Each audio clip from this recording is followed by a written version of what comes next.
Hi, my friend, it's Pat Sloan here. Today we have quilts for Ukraine.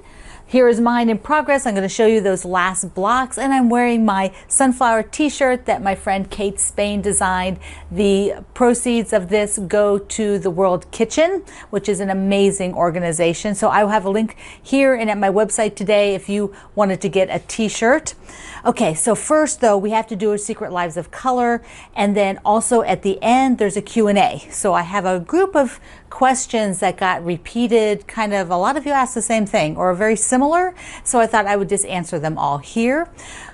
So first, Secret Lives of Color, for our book we are on block 29, color 29, and we're still in the pink section, and today is fluorescent pink. And I love this because it is more current times, like rock bands, punk bands, and the highlighter, the very, as she writes, very humble highlighter. So fluorescent pink is what you would guess, very, very, very bright hot pink. And so I am on the tiny block. Whoops, that's not it. I'm on the tiny block for mine. So this is what I have, and this will finish the row. So I'll be able to sew this block into the row with all the others, and then sew that row to the next one, and I'll show you that later on this week. I will sew it up so by the time we get to the next block, it'll be done. Because we only have one more block in pink, one more block for April. I love it. Fussy cut that butterfly too, yeah? Gotta love a good fussy cut. Now, I'll put that here. So for the Secret Lives, for the Quilts for Ukraine, switch gears, Quilts for Ukraine, I have, each week I was doing like about 4 blocks, and so I discovered that because I was going to use the other swirly fabric here that was yellow, when I put it up on the wall, it just didn't look that great with them. I really loved just keeping it this medium and the dark blue, so that meant I had to go through and cut enough of the medium and dark blues to do the other blocks. I also have several of the blocks with a lighter yellow just on the outer star points. And so these are all ready to do the very final press. I put on the last 2 sides, star point sides, and I have to tell you, I did accidentally make, sew things to the wrong stuff, making these 4. I don't know. It happens, right? So I had a few little dates with Jack to unrip and then sew them back together. So let me just show you one little tip that I have for pressing blocks. This is kind of the one thing that I like to do. So let's take a look. My 2 main tools for ironing are my wool mat right here and the Aliso iron. So the iron has a little feet, and every time you release your hand off of the sensors on the handle, it will lift up. So therefore you don't have to be picking the iron up and setting it like this while you're working. You can just leave it down all the time. So for our blocks, what I like to do is, I'm on the final seams for this, so I like to just do a little press along the seam that I just sewed, and then I will press it over. So I find that for some reason, for me, that just makes it very crisp. I got some sort of, what is that, a big fuzzy? So there we go. I'm now going to do all 4 of these, and we will be ready to put them up on the wall. What I like about doing that little heat press before I press over is I feel like it warms up the fibers a little bit, and then that they actually fold over more nicely. I don't know, that's just what I feel. Plus the heat from the wool mat, I think all of that just really makes a really, really nice press. So let's take a look at the blocks, because I need to balance things out and be sure that I don't have a lump of all the light color yellows in one corner and don't have all the dark blue backgrounds in one section. So I have to keep, I did it so there's 4 with the light yellow, so I want 1 for each row. That means I've got 1 up here with the light yellow, 1 here. The other 2 will go, well obviously 1 will go in this spot, so I need to find it. And did I only have 3? No, I only have 3. So 1 will go here, and then there won't be a light yellow on the bottom. There could be, but I don't have that. Oh, I think I have 1 too many. That's what the problem is. Okay, so I have that extra 1. So take that off, I forgot. I had 1 extra that I made and then decided to switch up how I was doing it. So that was 1, I think that's 1 extra block. So here we go. with mixing it up. And these will be down here because I have different blue fabrics. Now I probably will take this last one because I don't want all three. So I've got 3 of these together with that same blue. So I probably want to switch out. Maybe put a dark one here like this. And then what I'll do is end up getting the ladder and going up to the top and switching out. See, I've got the 2 dark ones next. Oops, sorry. So I've got the 2 dark ones next to each other. This light one will go up there, probably in the middle, and then I'll pull the dark one down, maybe to the center bottom here. So I'll get that done and we'll take a look. All right, now you can see them all together where I switched around. So I took that darker blue and put it down here. That way I've got the 4 blues sort of spaced around. This is the blue fabric that I was using for the last 4. So I have those spaced around, spaced up, so that they're not all sort of clumped together. So I think that's pretty good. So the next thing will be to do the sashing and the cornerstones. Let's take a look at the fabrics that I have left from all of this collection. So here are the smaller pieces. So I've used a lot, and there's not much left of these backgrounds at all. A little bit more of this navy. I will be using a white, here we go, for the sashing. And then you can see that there's a cornerstone. So I'm thinking of either this blue or the darker blue, the medium blue or the darker blue for the cornerstone. I could use the mosaic one.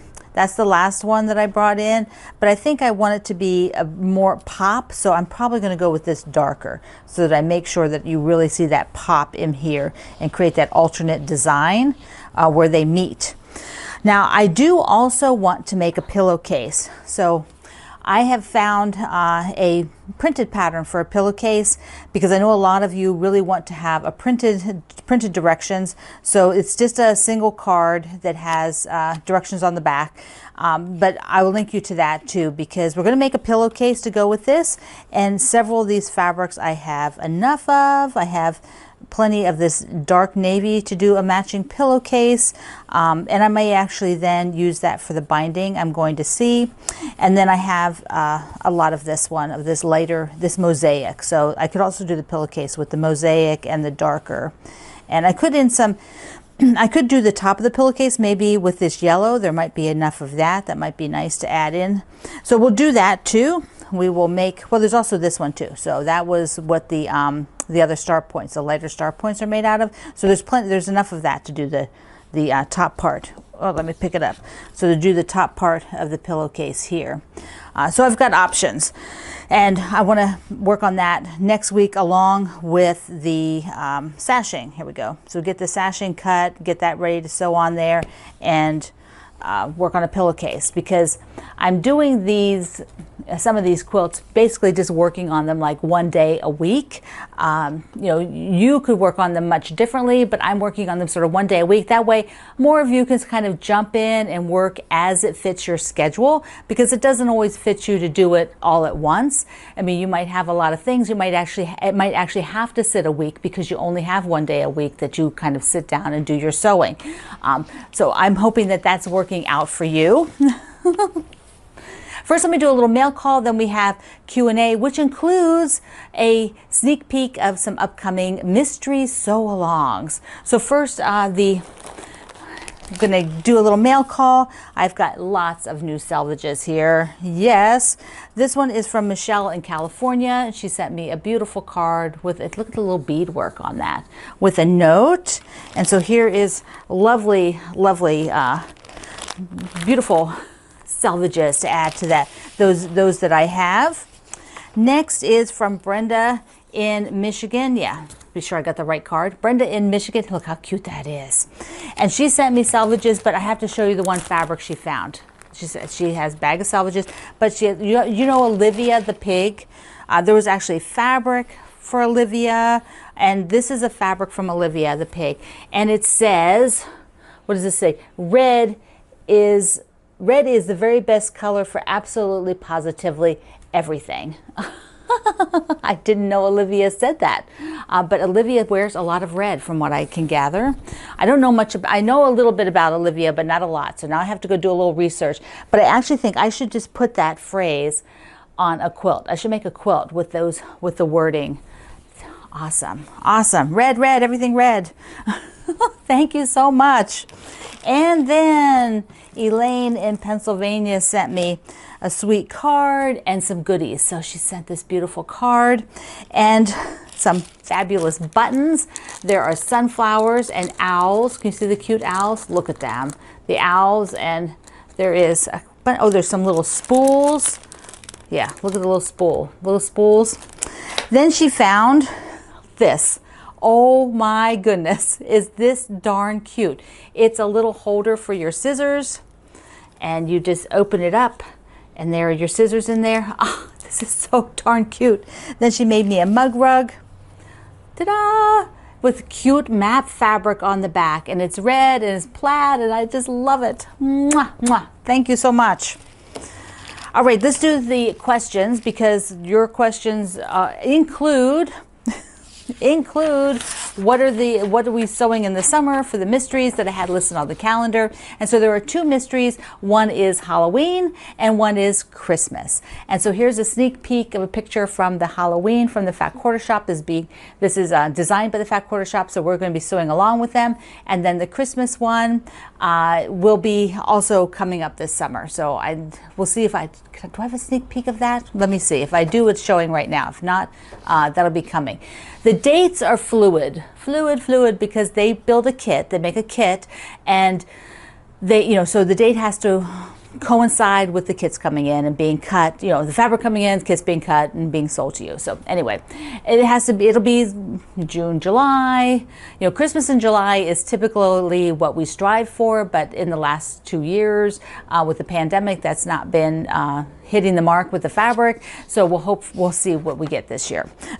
It might be July. So let me show you, these are some other questions people have had. Oh, wait a second. Also, on Wednesday, I will reveal the next theme in the supply list for our next Block Wednesday sew along. So be prepared, be ready. Okay, so I had a couple people ask me, where do I get my tops? Lots of you have asked me that, particularly when you like one of my tops. I get them in lots of places. When I traveled, I would get them when I was traveling. Nowadays, I order online mostly. So I might get them from Amazon. I might get them from Coldwater Creek. I might get them from Kohl's or Chico's. Sometimes they're random, like this one is from Kate. She designed this t-shirt. So they're all different places. They're not all new. Sometimes I'll have new tops. Sometimes they're just something you haven't seen for a while. But I'm glad that you like them. Thank you. What am I making with the salvages? Well, I just did a whole video. I mean, not a whole video. I did a video that I showed you that. So you can go take a look at that one. Vicki asked when I was cutting my Christmas fabrics, and I said I would cut a piece off to save. How much did I save? Well, for me, these were small novelty prints, things that I was not going to use in a main quilt. They might just be tucked in here or there. So I cut about a ½ yard off, somewhere between 1/4 and ½ yard that I kept. Now you might change your mind, you might have a different reason for keeping it. So look at your reason for keeping some of it. Like if I had a 2-yard piece, I was only keeping maybe a ½ yard.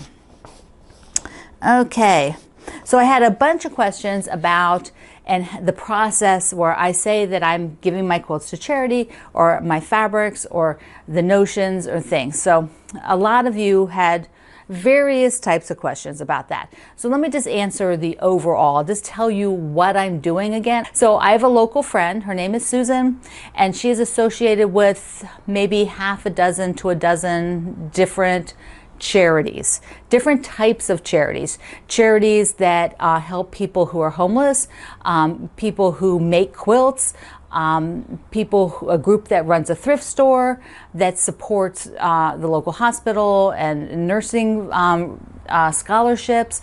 So there's a bunch of different things, and she has connections or works with all of these different groups. So what I do is I give her my things, and then she decides which group is best suited. Like the banners that I showed you, those long kind of skinny banners, well, you certainly aren't going to give that to a foster child to take with them. I mean, this is not a usable quilt. It's a decorative piece.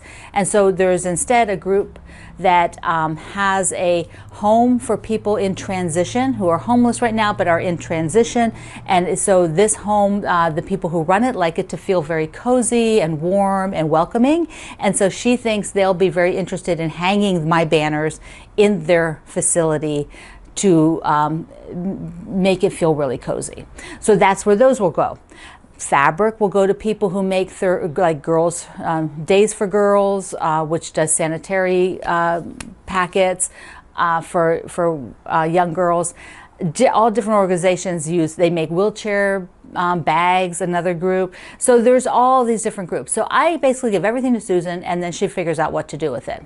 Now, some of you have written me and said, well, you could send it to me, or you could send it to this organization. And honestly, that costs money to ship it. So I'm not spending any money to ship it. I can give it to Susan, she can take it or hand it off to somebody who's going to a group. And therefore there's no shipping fees involved. It's going locally in my community where I live, which I think is really, really wonderful. It makes me feel really good to help local people in my community. The other thing is people have asked me, well, could I auction this? Could I auction that? And it's like, no. The short answer, no, because that takes time. If I'm setting up auctions and shipping and doing all that, then I can't be doing the other things that I want to do. And instead, I've chosen to support my local charities in this way. So I do appreciate you asking, but I won't be sending anything out. And I will be just keeping it all local where there's no shipping involved at all. If for some reason any group does something online, I will let you know, but they don't seem to be those types of groups right now. Okay, and also my my quilts are going to the Virginia Quilt Museum, which is going to use them in different fundraisings that they do. And they may be more local, but there was an opportunity to win one the other day during the Great Give, so you might have gotten in on that. So there you go. There's a bunch of questions answered. I'm gathering up off of YouTube or sometimes off of the Facebook community and just holding them and just sort of answer them every so often. So you have the Secret Lives of Color, fluorescent pink. This is what you're doing this time, and work on your quilts for Ukraine. So I hope that you are making blocks and sewing a quilt. So okay, my friends, I love you. Mwah. Thank you for being in the Sloan Zone. I will see you online.